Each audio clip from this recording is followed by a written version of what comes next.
Bonjour chers téléspectateurs de Boostich, ravi de vous avoir encore avec nous.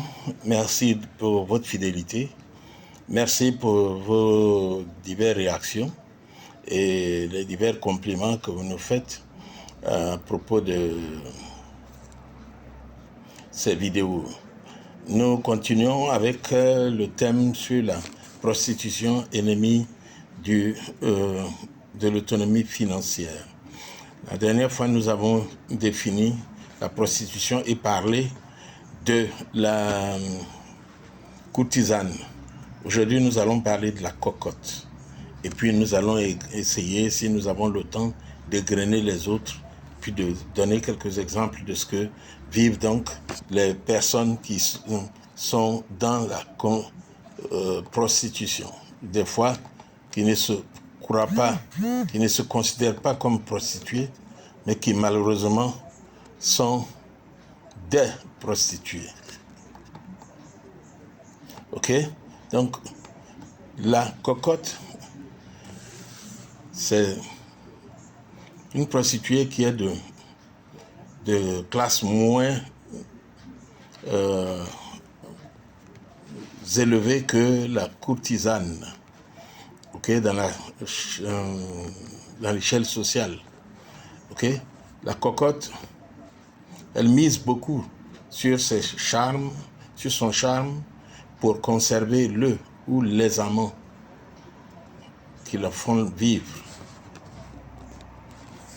Ok, elle en fait des tonnes pour se faire remarquer. Et elle est notamment reconnue pour porter trop de parfums.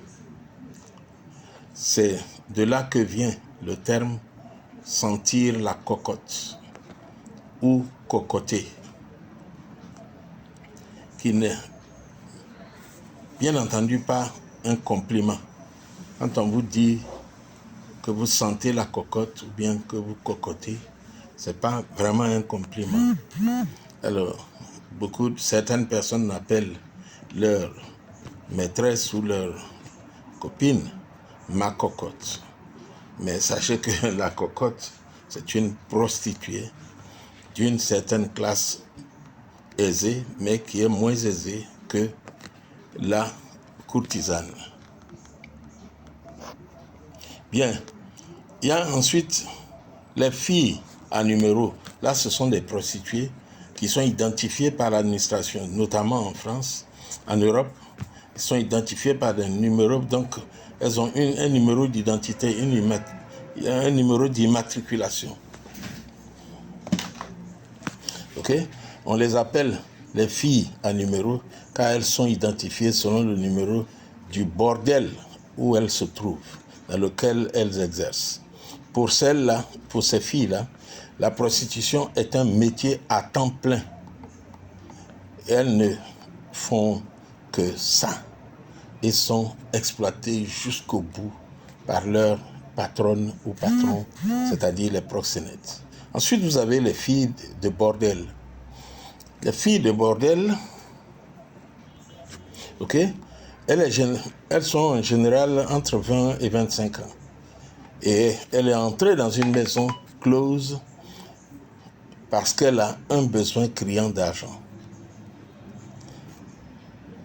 Qu'elle est à la rue, sans famille, sans ressources, où elle ne supporte plus la dureté d'un métier ou du travail et le salaire de misère qu'elle gagne avec son emploi. Elle est déjà prostituée à l'occasion auparavant. Ok? Elle s'imagine qu'elle va pouvoir y faire beaucoup d'argent en peu de temps, mais se retrouve embarquée dans un système qui ne la laissera plus sortir. Tôt ou tard, elle va choper des maladies, entre autres la syphilis, et se fera soigner au mercure, qui lui va déglinguer sa santé.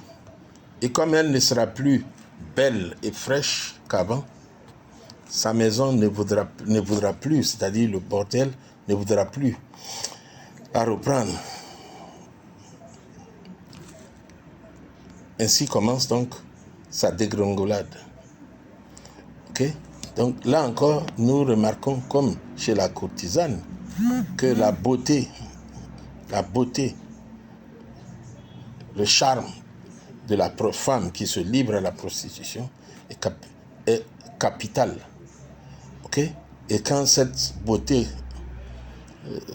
dégringole, c'est aussi la dégringolade pour la prostituée. Ensuite, nous avons l'exotique.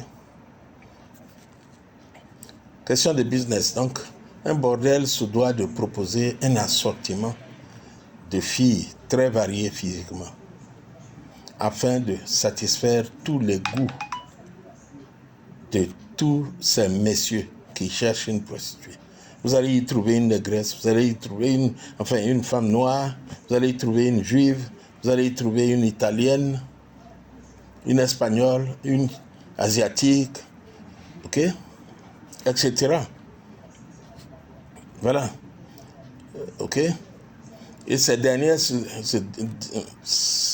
la prostituée, dans ce cas, se démarquera des autres en mettant en avant son exotisme. Ah, moi je suis une femme noire venue de... Bien, moi je suis une asiatique. Ok? Bien, je suis une femme de l'Orient. Et ça,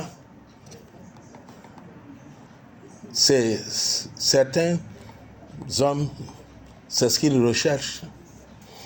Ok? La clandestine, pour parler de celle-là, on parle de toutes les femmes du peuple qui ont un statut, elles ont un métier par exemple, et se prostituent de façon occasionnelle. C'est la clandestine. Quand le besoin d'argent se fait sentir, enfin, d'ici à ce que l'occasionnel se transforme en habituel. Okay? Quand donc le besoin se fait sentir, elle va se prostituer pour avoir un peu d'argent, pour avoir un peu de bien. C'est vraiment la clandestine. Dans cette situation, elles sont bien entendu illégales et passibles d'amende. Quand c'est en Europe, elles vont payer des amendes si on les attrape et même peuvent aller en prison.